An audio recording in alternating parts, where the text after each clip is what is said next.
রংপুরের কাউনিয়ায় জমিজমা বিরোধে মারপিটে আমজাদ হোসেন নিহতের ঘটনার মামলায় প্রধান আসামি শহীদুল ইসলামকে গ্রেপ্তার করেছে পুলিশ। আজ শুক্রবার সকালে তাকে মামলায় গ্রেপ্তার দেখিয়ে রংপুর আদালতে পাঠায় পুলিশ। মামলার তদন্তকারী কর্মকর্তা এবং কাউনিয়া থানার ওসি তদন্ত মোস্তফা কামাল জানায়, গত 14 জানুয়ারি রাতে শহীদবাগ ইউনিয়নের সাবদি বুদ্দিরবাজার এলাকার মৃত নূর ইসলামের ছেলে শহীদুল ইসলাম লোকজন নিয়ে বিরোধপূর্ণ জমিতে ভেকু দিয়ে মাটি উত্তোলনের চেষ্টা করে। বিরোধপূর্ণ জমি থেকে মাটি উত্তোলনে বাধা দেয় আমজাদ হোসেন।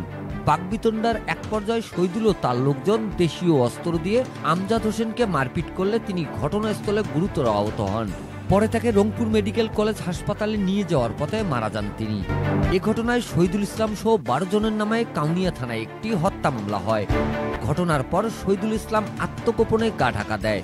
কাউনিয়া থানা পুলিশের দেওয়া তথ্য মতে র্যাব সাভারের আভিযানিক দল বুধবার রাত 10:30টার দিকে সাভার 20 মাইল এলাকা থেকে শহীদুল ইসলামকে আটক করে।